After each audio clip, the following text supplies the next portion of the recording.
Hi, and welcome back to the beginner's A to Z of radio control planes. In this video, we will cover B is for balsa wood.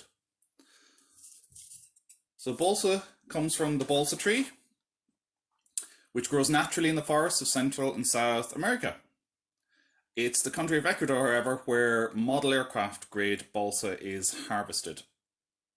The word balsa means raft in Spanish, and despite its softness and lightweight, it's actually a hardwood and is one of the lightest woods available to buy. The reasons it's so light is down to the cells within the tree.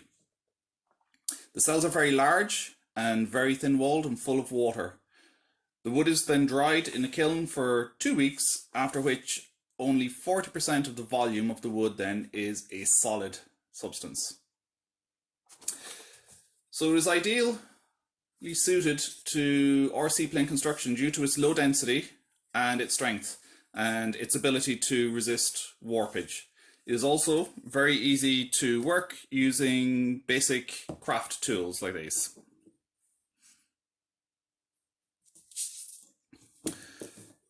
So you can buy balsa wood in 3-foot long sheets of a variety of thicknesses, but some of the standard thicknesses you should have in your stock are 1/16 inch, like this. It's actually quite pliable, bendable. You can get it in 1/8 inch, like this.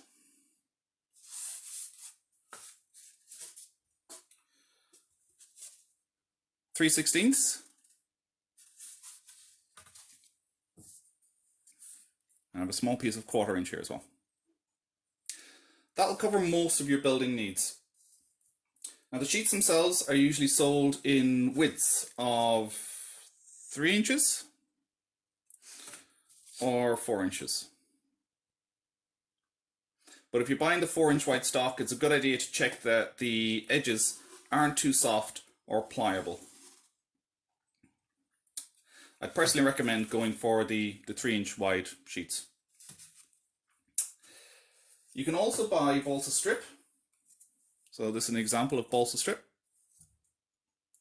It's available in various sizes, but you can also make your own from sheet balsa using a balsa stripper, and I have a separate video on that if you want to watch it. You can also get it pre-shaped, like this one here, useful for ailerons, trailing edges, and you can also get shapes for leading edges as well. So there's a big variety out there. So as with all woods, balsa has a grain. The grain will run in a particular direction on the sheet, so be mindful of the direction before you start cutting with the blade. So in this one you can see the direction is running along the length of the wood.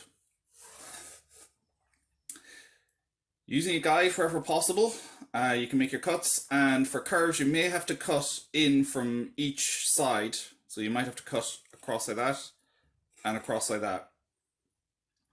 This will help stop the blade from splitting the wood or running astray along the grain.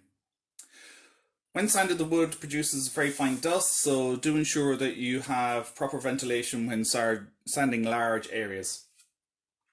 So that's it for balsa wood. Thank you for watching and stay tuned for the next in the series. Cheerio!